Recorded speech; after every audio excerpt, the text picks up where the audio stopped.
everyone, this is Shanei, Alejandro, and CJ from the Believe in Yourself, Believe in Your Business team. And we welcome you to the Spanglish World Network and her network on Singo TV channel 250 and 251. Please remember to download the Singo TV app and the respective app stores on iOS and Android devices. And while you download, make sure that you rate the app and leave a comment. The app is totally free, and Singo TV is also available on the Google Chromecast, Amazon Fire Sticks, and Roku Sticks, and also on the smart TVs 2016 forward. Hello, everyone. We are happy to host you.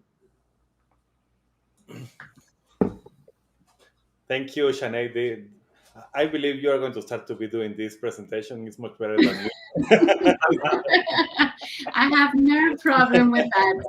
We have Greg here today, and we are so privileged to be able to have a conversation with you today.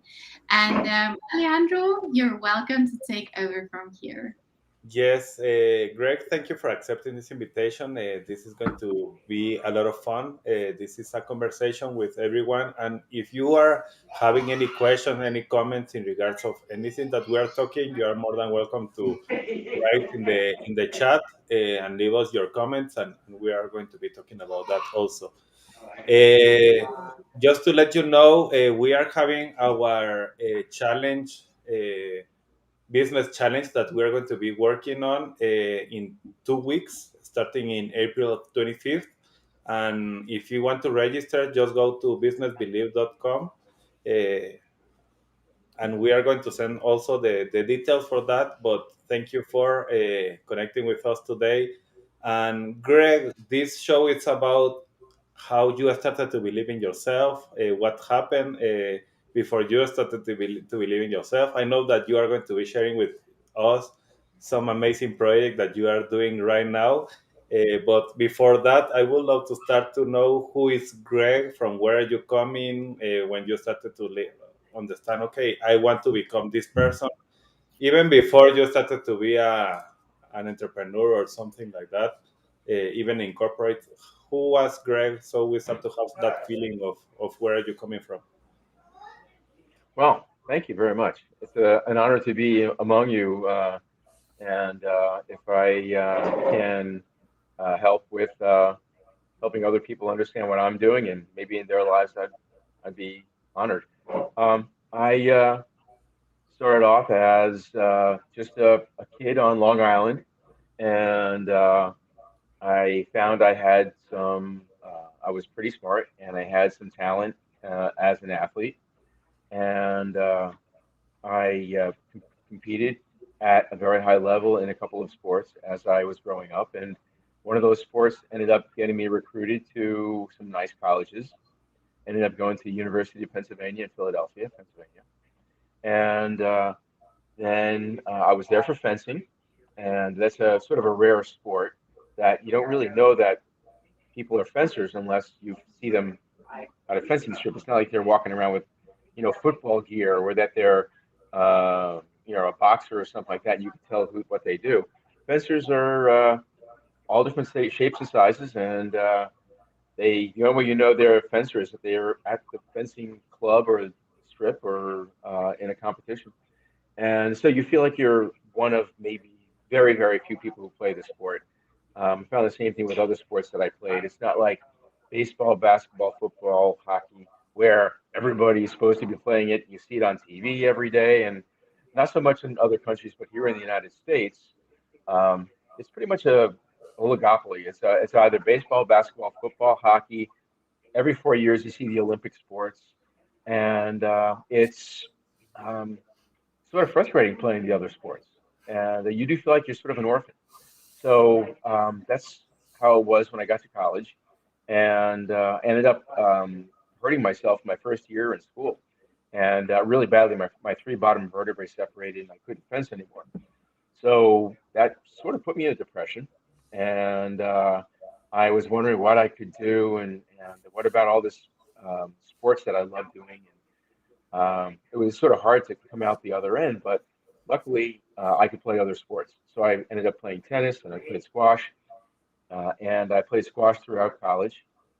And then when I graduated, I became an investment advisor and still play squash and sail during the summer and ski during the winter. So, um, although my life had changed and totally shifted from what I had planned, I look back on it as that was my experience, and you had to live through it and then move Let's forward. go. Let's go a little bit in the area where you started to feel frustrated with the sports that you were choosing that were not exactly the ones that everybody is like supporting or giving the scholarship or something like that. How was that process inside of you? Like, okay, I want to pursue this, but at the same time, I see that nobody cares about this type of sport. How was it? That's a great question. I went to a very large high school.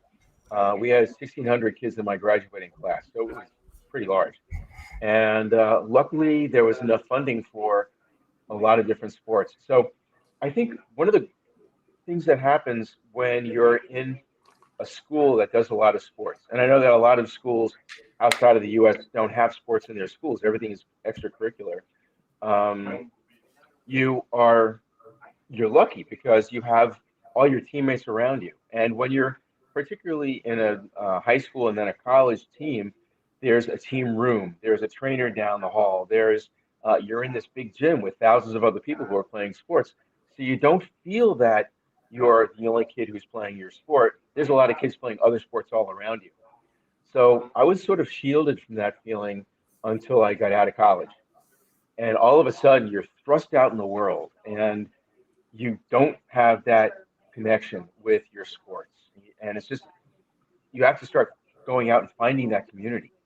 And that's where you start feeling the frustration. And it was very frustrating for me to find other people who played squash, who fenced, who sailed. I'm sort of an obnoxious guy. So I went to the local yacht club and I looked on the boards where they have notices of people who are looking for crew on their boats. So I wrote down those and I pursued that. And I ended up going from boat to boat as you do over the years. And while I'm still doing other stuff, I was still an investment advisor for 20 some odd years. And I was still playing squash, but I also wanted to pursue sailing. That was another low profile sport. And it's getting a little loud here. I don't know what's going on behind me, but I apologize for that. But so I started playing. I started sailing with one boat and then another larger boat, and then I sailed with another boat for about 10, 15 years. And then I got offers to sail on bigger boats. And bigger boats, I ended up sailing on maxi boats, which are 100-foot boats. So again, it's still a very small community. Sailing is probably 3 million people in the United States out of 360 million. And but they're all, of course, along the coasts or along places where there are water. And so you feel like it's a very small, insular community. Even if you see if you see people where you are, and then you go on another regatta, match, or another competition 1,000 miles away, you go there, and because it's a very small community, you see people that you know there, and then you travel to another tournament or competition, and there they are again.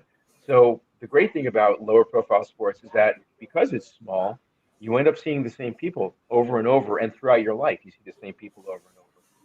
So although it's frustrating, once you get into that community and you start building friendships, those friendships last a long time. And so I was sort of shielded again from that frustration of being in a lower profile sport because wherever I went, I tended to find people or gravitate to people who were also playing my sports, sailing on the same kind of boats, and doing the same kind of stuff I was doing. I want to do some because you are talking about something very important here that we are always teaching, and maybe you have heard a lot when you are in business. But once again, this is believe in yourself, believe in your business, and this belief system that you created that you need to be surrounded by people that is like-minded, and that is going to help you to grow in every area that you are doing. And that is exactly what you are telling me. When you were in college, you were in the middle of a lot of people that were doing a lot of sports, so it was easy for you. Suddenly you get out of that and it's like, okay, why now is not that easy? So that is very important, because that is exactly what we are teaching also to every entrepreneur and business owner that is outside. Is like, you have to find a community that is like-minded, that is helping you, that is pushing you, that is improving everything that you are. And suddenly you are going to start to see that it's not that difficult, even when you continue doing the same stuff. So I know that you are talking a lot about sports, but how you can relate that message to the same thing that you were doing when you were doing investment uh, advisor? Oh, yeah. Actually, it was, I changed jobs a few times over my careers, of course. And every time you do, you feel like the outsider and you step into a new role. And what I did in my career is I started off as a regular stockbroker and then an investment advisor. I took on some pseudo management jobs when I was in my first job with a company called Payne Weber, which is an international investment firm. It became UBS over the years, and I found that I was doing more sub-management jobs. I was the research coordinator. I was the private placements coordinator. I was doing speeches for between 10 and 1,000 people in places that um, were very corporate, very professional. And I came from a background. My dad was in sales and in management, and so I had that kind of experience there. And I was always a little bit ahead of my age group, and I always looked young. So I would step in front of people who were in their 50s and 60s and retiring or had retired, and I looked like I was 13 years old. And not really, maybe 20 years old. But people always said, one time, this is a good story. I was helping somebody with their investments, and I had done very well for about 3 or 4 years, and I hadn't met the man yet. So finally, he said, "I've got to meet you because you've done such a great job. I want to take you out to lunch." I said, "Okay, fine." And he comes in. This is after 3 or 4 years. I was at Payne Weber, and he walks into the lobby, and I hear my name called. I come up to the front desk, and this man's sitting there, and he looks like he's about 65, like he should. And I said, "I'm Greg Burton. Nice meeting you." And he said, "You must be Greg Burton Jr., right?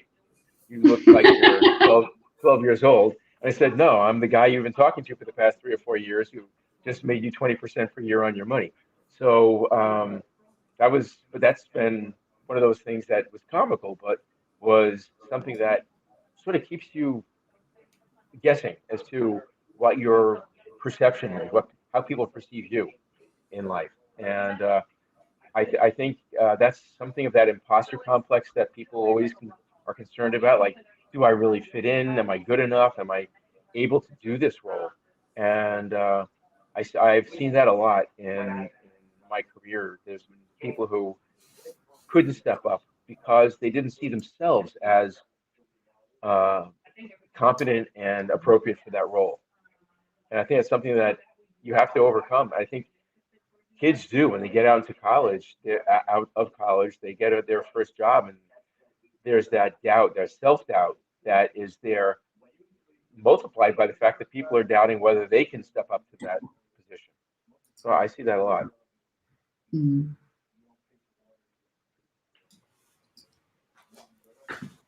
Shanei or CJ? Yeah, I mean, I do believe that, a lot of people, they shy away from themselves because they don't have the belief, and they lack the confidence. And uh, what would your advice be to someone who lacks the belief in themselves? How did you find that belief? Did you borrow the belief from somebody else? How did you get to that point?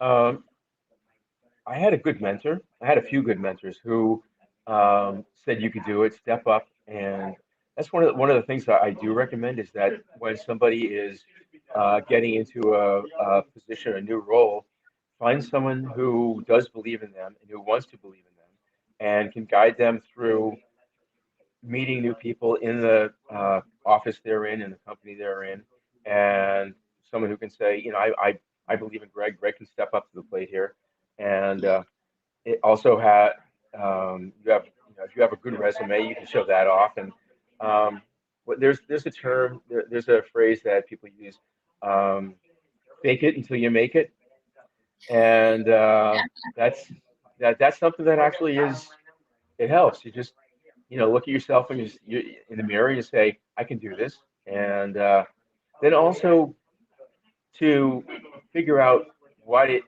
would mean if you get to that higher level and you are successful at that position.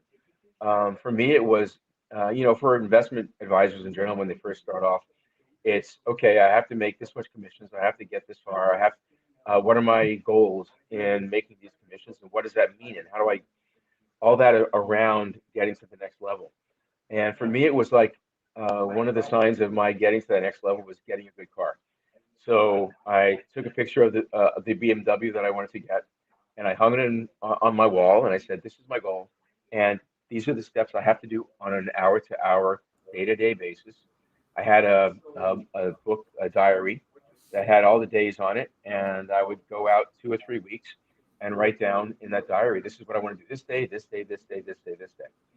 And Yeah. that was sort of adopted from my sports career because that's something that you have to do. You usually, if I want to get stronger, I say, okay, I'm going to bench press 150 pounds, then 155 pounds, then 160 pounds, all the way up to whatever level you want to get to. So setting little goals for yourself on a day-to-day basis, and then trying to make growth as you go along is really important. So that's exactly what I did. Throughout my career, I'd always say, this is what I have to do today, and these are the steps I have to do to get there to the next level tomorrow. And it's been that way throughout my life. I would set a goal and then take little steps to get there. As far as my believing in myself, I think it's um, if I were mentoring somebody to get there, I would be like every day, same thing. I believe in you. I think you can get there. I would love to see you get there. And how about doing this to take that step on today to get a little further? Make an extra couple calls, get meet a couple new people, and maybe you want to think about how you want to talk to your own self a week from now or a month from now.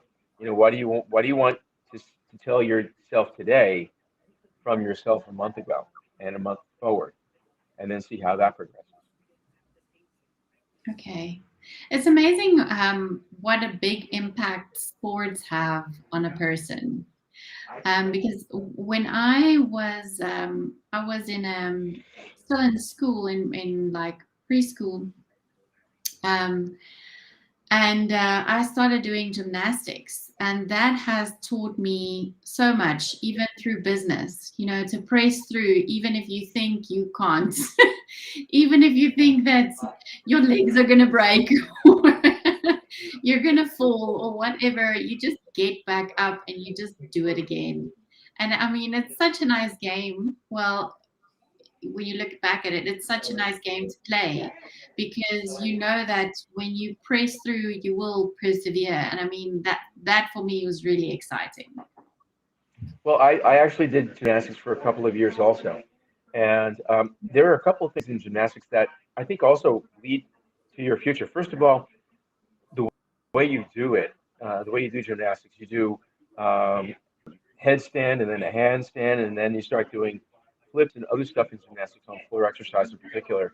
And you you take you have spotters, and you have to believe in your spotters. You have to believe your coach and your spotters are going to catch you when you do a flip, and you Exactly. start trusting other people that you otherwise wouldn't feel comfortable doing, but you know you have to do that in order to be able to do that because you're not going to do it on your own first time.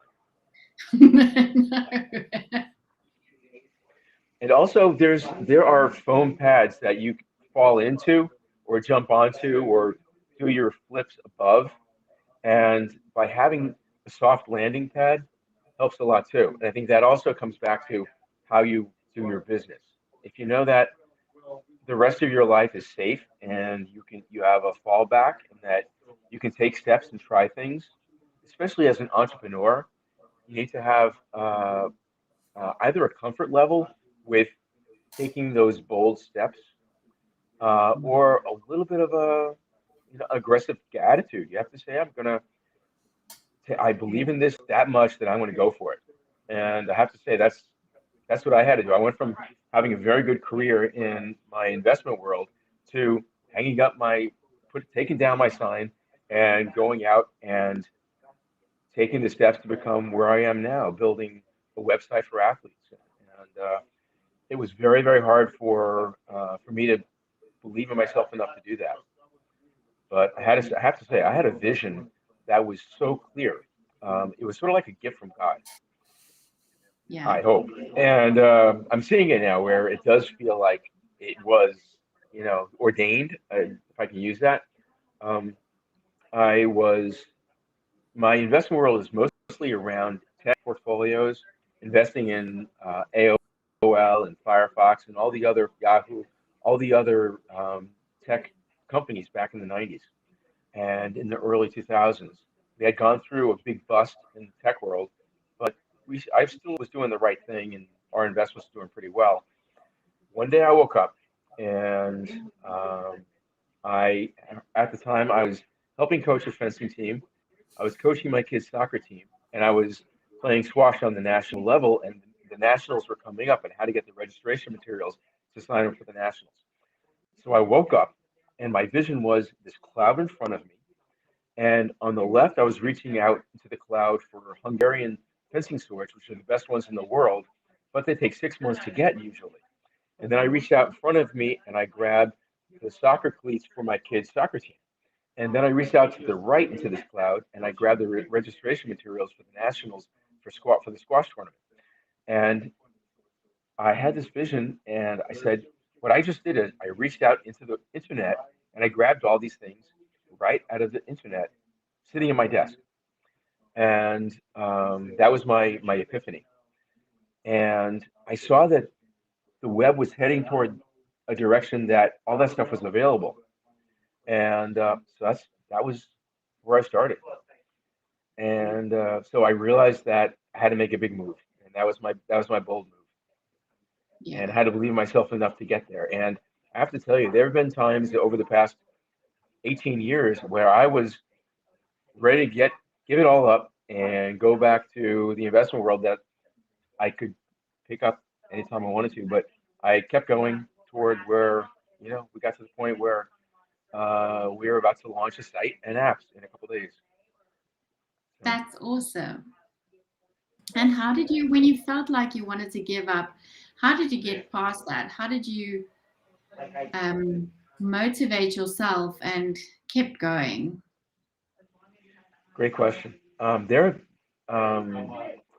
I have a couple of friends who totally believe in what I'm doing, and they're Mhm. athletic themselves, and they believe in me. They have seen me do well in other ventures and in the investment world. And whenever I was ready to hang it up, and things weren't going my way, and I wasn't getting the funding that I expected, they would be there and they would say, they take me by the back and push me back up and say, "Come on, you can do it. Come on." And also, I had investors already, and I felt I owed them the getting up the next day and going for it. And then always things happen. Like today, if it's Thursday and I'm saying I'm gonna just give it up and go back to the investment world on Monday, that Friday, somebody would call out of the blue and say, "Hey, I was looking at your stuff and I really want to be involved." So it was like something was always getting in the way of my getting out of this. It was Mm. so interesting.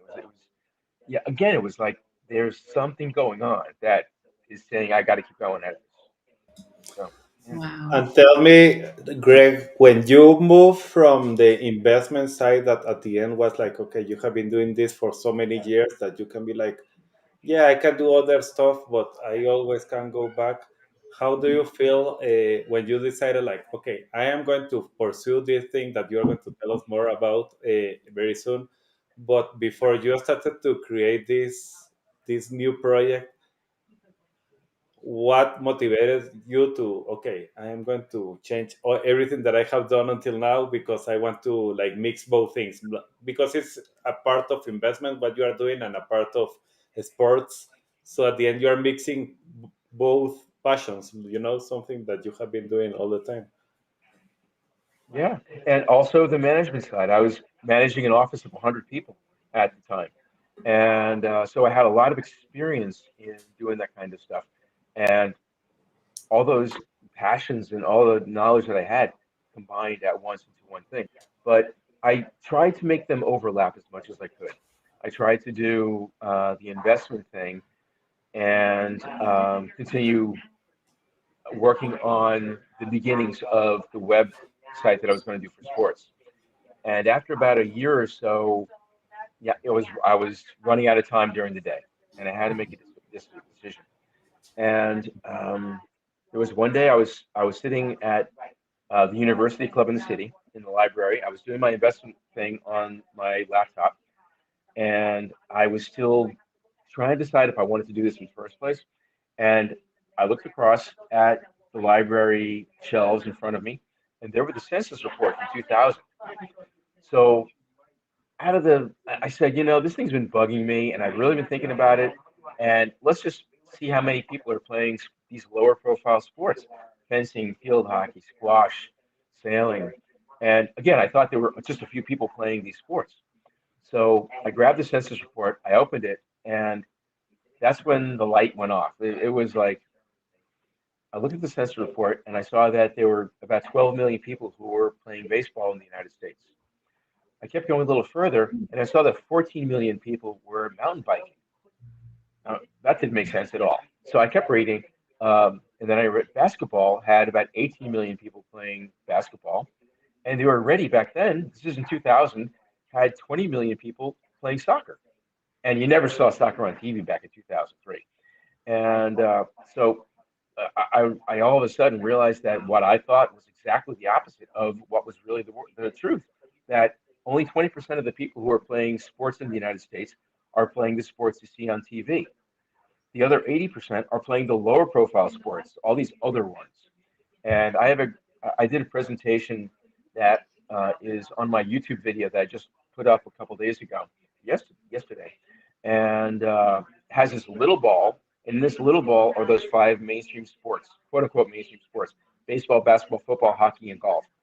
And then there's this big ball that has everything from fencing to field hockey to soccer to squash to pickleball, which is a new thing these days, padel, and all other sports that are in the United States. And 80% of us are playing those lower profile sports.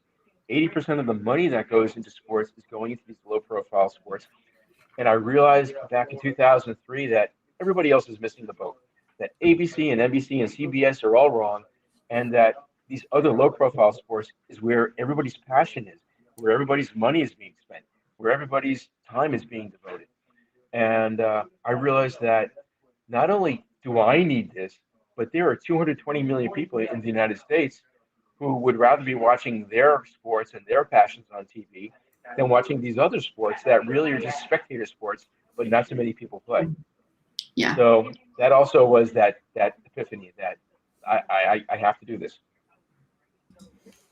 So, And for me, this is very, very interesting because even for everybody that is listening to us today, you hopefully, can see how a successful entrepreneur that has been doing different things in different areas, all the thinking behind, and that's what I see, Greg. That I love when you are sharing, because you are like, okay, you are studying, how you are looking at numbers, you start to understand how everything works, and how that, like, okay, my passion can be something different. I can start to do something about this. I can start to help the things that are going on here in the States. So I see that with you, the way you have started to connect once again the dots between college time when you were like doing all this type of sports, and suddenly it started to, after I don't know how many years between that and the investment world, to now I can start to help them again and start to work together and start to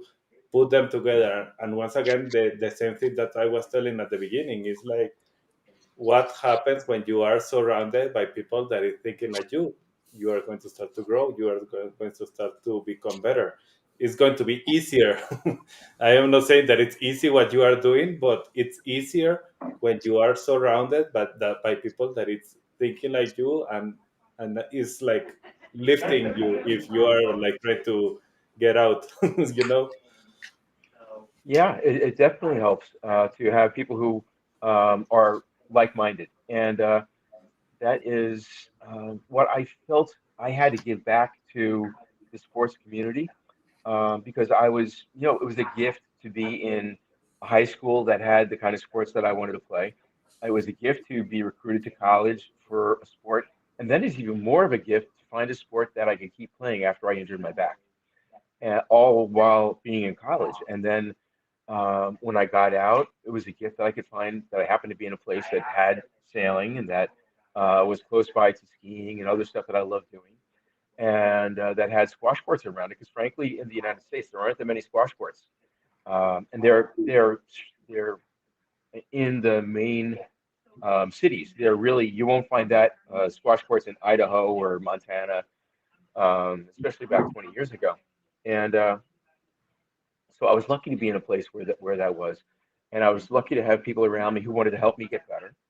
And I think that one of the parts about being a part of a community and understanding that you're part of this much larger community is that you get to a point where you have to give back, where it's your responsibility to give back to the people coming up. And I saw that in all the personalities of the people in different sports, they wanted to do that. They got to a point where they were at, if not the top of their games, at least they have gone through a growth period, and they got to a point where they were very comfortable and have accomplished a lot. So then they felt like there were a lot of people who pulled them up to a point where they were good, and they wanted to start pulling up other people to the point where they were good. And I think that's really something that we owe to our community is to give back. That's very good team spirit there. I love it. Yeah. Greg, I'm wondering how much of this desire to give back. You talk about community and the importance of having people surrounding you. You mentioned it very briefly earlier on in the show today about after your fencing career came to an abrupt stop and just feeling like your dream had been pulled away. You talked about facing depression and you just brisked by it. I'm wondering if that was something how deep that went and how important community was for you at that point, and how much of that has informed you wanting to reach out and to bring, I guess, an experience, a sense of joy, a sense of fulfillment to others in what you do through all the coaching you've done through your various transitions. You've been successful in several areas. So I'm just wondering how much that informed that. If maybe you could speak to that. That's a great question. I think that I was thinking about it a couple of days ago. Actually, I was thinking about like how it felt. They say when you go through trauma, there's a wall that goes up from Yeah. the past before the trauma, and then your new life after the trauma, and then there's this dark period in the middle of it where you try to reconcile the life before and the life after, and where you are and what tools you still have, and as you go forward, how you use those tools. And sometimes it requires a much greater fortitude than I had to. I was able to keep going in sports and use other parts of my personality and other gifts that I have. And I imagine someone, and this is where I was thinking about it. I was talking to somebody who was disabled, and we're in the middle of bringing a lot of disabled sports onto UB Sports. And these people have gone through times when they were totally healthy and had their limbs and they're all working and everything. And all of a sudden, there was an explosion and they lost they lost their legs, or they lost one leg, or they lost an arm, and they had to start over. And there were these wounded warriors who are now had to rebuild their lives from an amazing trauma, much worse than I had. And I think one of the things that I don't want to say helped, but helped me get through it was the fact that what I had was surmountable. I could keep going. And I was in school and I was smart. So I had my intelligence to fall back on. My family was very strong in that. My friends were very strong. I didn't go through a depression where I needed drugs or anything else to help me, or actually even a psychologist. I was really just able to um, have my friends and my community pull me through it. And I think if I didn't have my friends who had seen me before and after and had helped me get over it and helped me get um, see the other side of that quickly, I don't think I would have had as good a recovery as I did. Okay. So it's a in looking back at it, I see that I really did go through a time where it was dark and um, I was nowhere close to 100% on the other things that I was doing. And luckily, I managed to get through. That's all I can say is that I struggled. I had to rebuild, and sometimes you only have yourself to look at for support.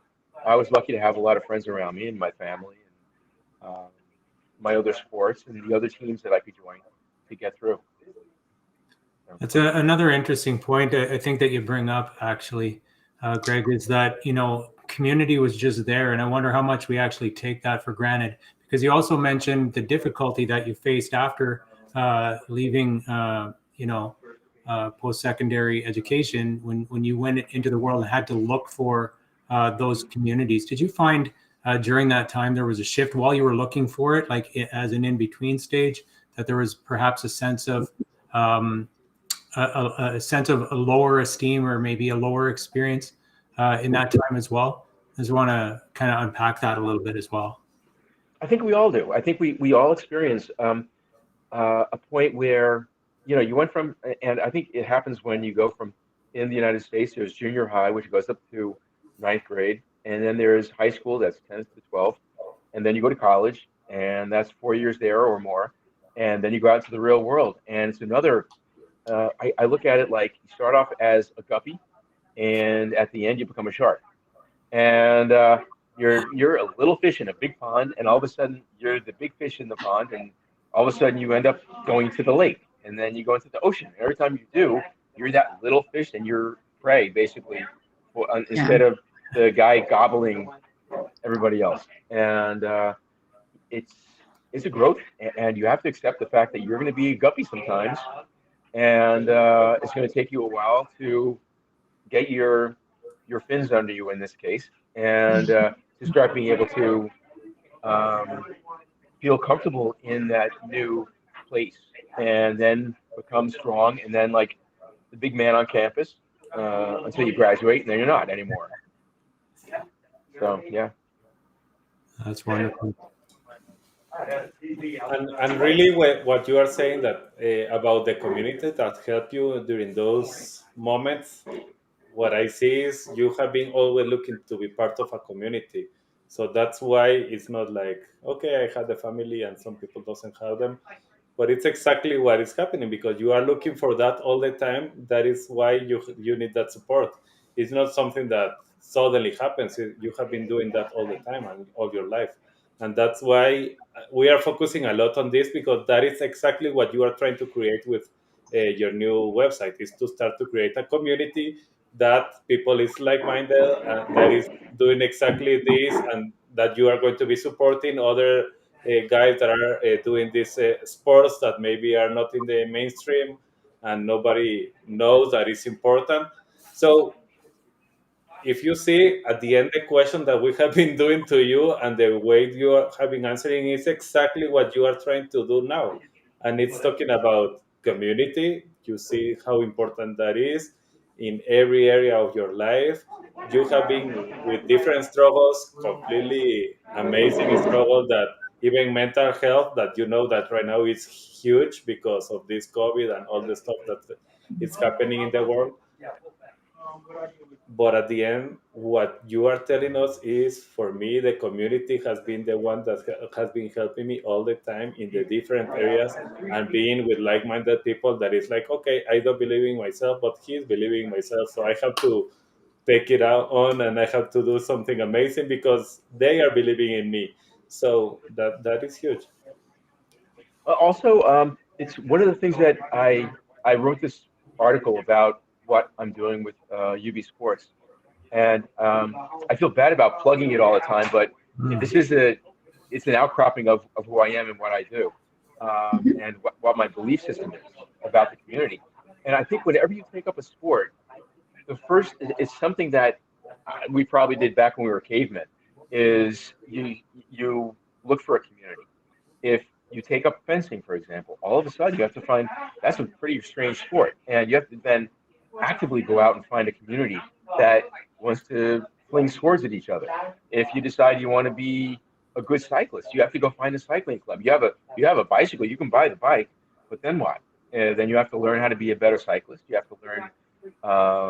You have to get into a community or into a club that likes cycling, and then you have to find routes and follow them and find out like how they do it and how they get better. And then you have to find people who again want to give back and coach you and mentor you as you go along. I think that's it's really really important that you can wrap yourself wrap a community around you and learn, get on the shoulders of other people and see higher. And that's something that they always talk about in psychology and in sports, is that you take the lessons that someone else has learned, and then you go and take the next steps and go further and grow higher than they could ever. Yeah, it sounds like that's something that you've really done, as you've had community around you that have helped you to believe in yourself. And then that's catapulted you to believe in, your skills in business, to believe in your opportunities for other sports. Well, you've had your hand at a few, which is amazing. And what I'm wondering is like now how, as you go forward, it sounds like you're really pouring in through UB Sports, that this is how you're pouring in to others so that they too can have that belief in themselves, so that can impact and spread to the rest of their life. I wonder if you want to speak to that a little bit. Well, it's not only that I'm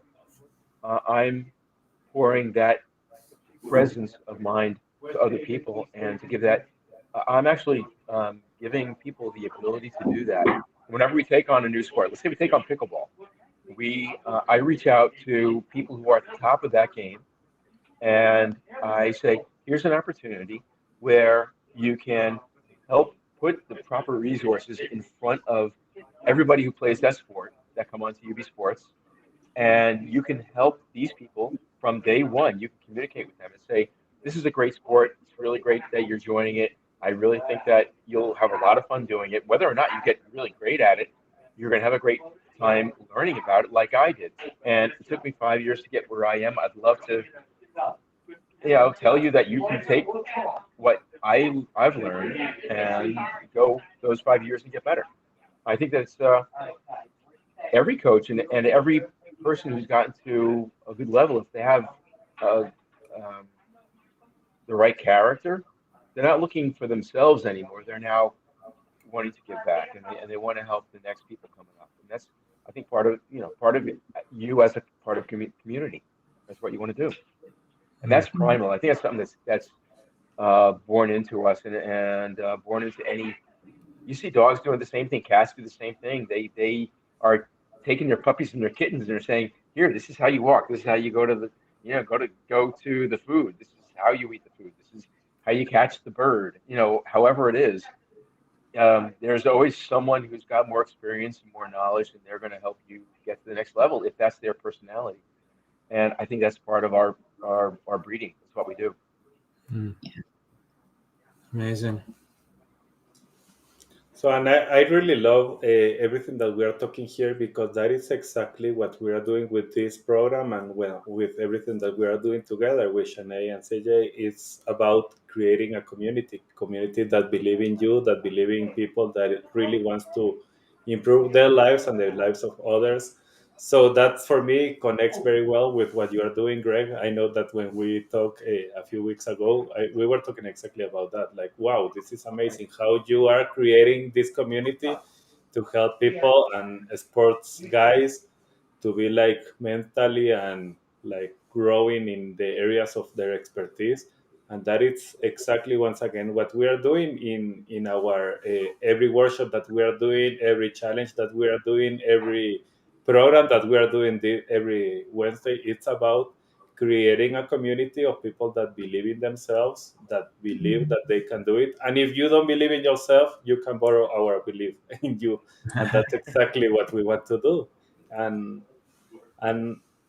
tell me a little bit, Greg, in your side for the next, like, what are you believing? Like, okay, right now you have a little baby in front of you that is almost, I don't know if it's already a newborn or is becoming a newborn very soon. But what are your dreams about that? What do you see in the future? What are the belief systems that you are working on, even you, for you to, because that baby is very huge. What I see is going to be very big. So how are you working on yourself to, like, okay, I need to grow and I have to grow even myself with all the things that I have done, but it's coming something bigger than me. Yeah. Well, good question. Um, as far as I went through a lot of time doing this already, and I was piece by piece, grain by grain, I've been building who I am and my knowledge base and my belief in what's happening. Again, I've had times when I was about to throw in the towel. This is it. I'm going back to the investment world, and I think getting through that, every time you get through a period where you have self-doubt, you come out the other side with a little more character, a little more fortitude, and a little more belief in yourself. And there is you're talking about exactly the same thing that I struggled with for every time I made a change. And you step into a new managerial role that you were working as manager one place and somebody hires you to be a manager the next place, and you step in and you're always saying, I don't know if this is too much for me. I don't know if these people are going to like me. I don't know if I have the skill sets that this new job needs. And you find out when you get there, you have people who believe in you, and you believe in yourself. And over iterations of this, you end up knowing that you can handle pretty much anything. So I know that I'm there personally. I know that I'm ready for the next challenges that are coming up here.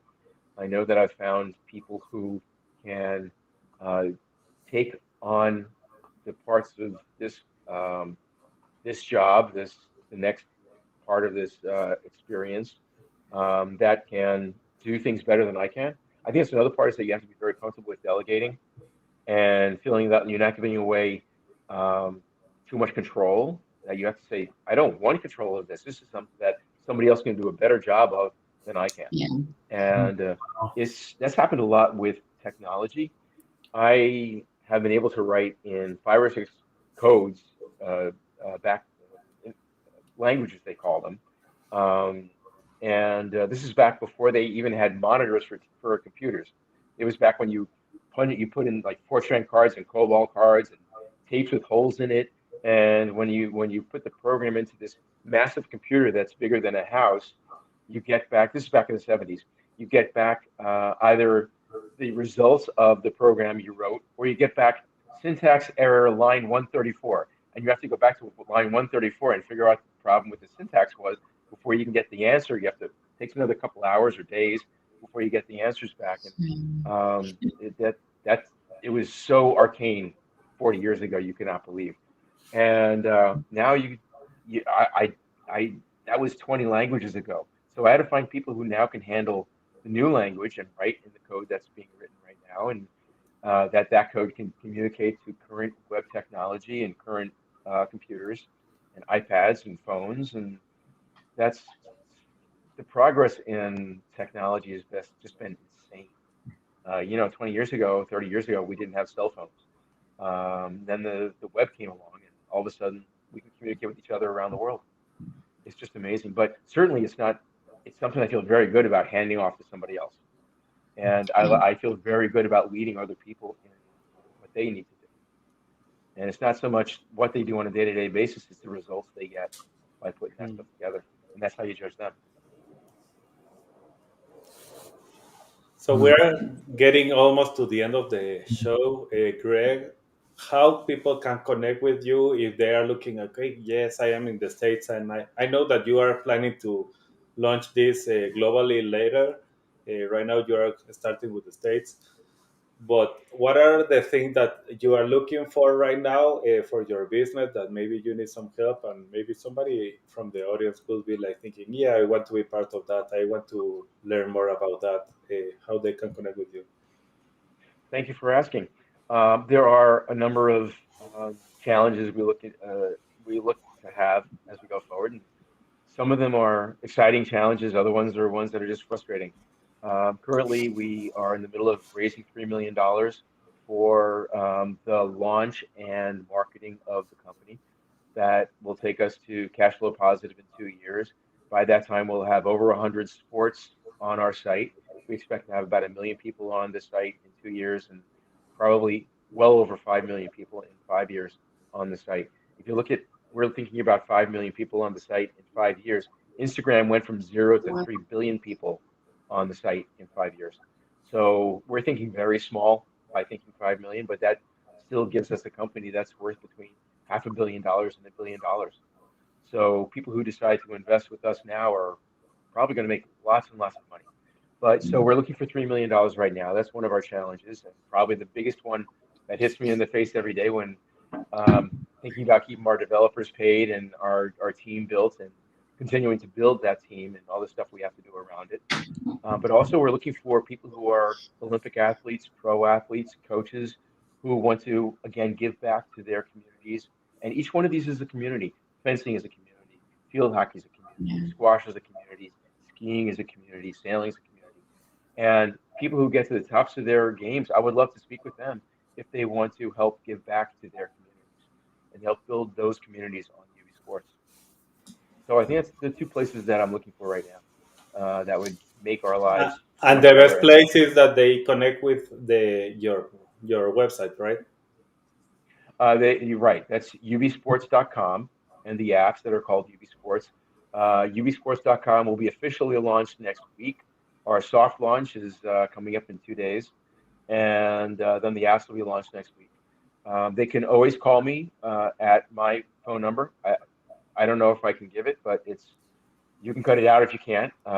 It's No, you can +1 give it. 631 416 0003. And I'm at Greg at ubsports.com, GREG at ubsports.com.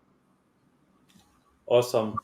One final thing that you want to say, like, okay, if people like were part of this and part they couldn't listen for any reason, something like a phrase or something that you want to tell them, like, okay, if you didn't hear anything about this, or if you want to remember one thing about everything that I have talked about, believing myself, believing my business, believing everything that I am doing, what is that word that you will say that this is the phrase that I want you to remember? Um, if you can find a community to surround yourself with, do so. Make sure that you trust the people that you are trusting and believe in your gut. I think your gut knows much more than we give it credit for a lot of times because our mind tries to get in the way of what we feel. And I think it's really important that we have a trust circle, people that you can trust and people that you can lean on to help you with the wisdom that you don't have yet. And wisdom's a lot more important than it's not something that you are usually you're not born with it, but you build it over time. And then when you don't have it, you can borrow somebody else's wisdom. I think that comes in really handy. Awesome. So everyone, thank you, Greg. This was really amazing. I know that we're going to be following up with you to know what happened with the soft launch and hard launch and every launch that you are doing. That is awesome. Thank you, Shanei and CJ, for being here. Also, this has been amazing. We are really looking for the community that you are going to be creating, and also if you are looking for a business community that is helping you to grow in different areas like messaging, like lead generation, like strategy, like mindset, we are really ready for you. Join in one of our workshops, the challenge that we are going to be having. You are more than welcome to write to us. We are very easy to find also. CJ Kusler is in every place. Shanei Born is in every place also, in all the social media, and myself. It's easy. So just look for us and you're going to find us. This show can be also heard on the Spanglish Radio Network. Please check out spanglishworld.ca for all the news and programming. Spanglish World, watch it, hear it, read it, download it, and live it. Thank you all.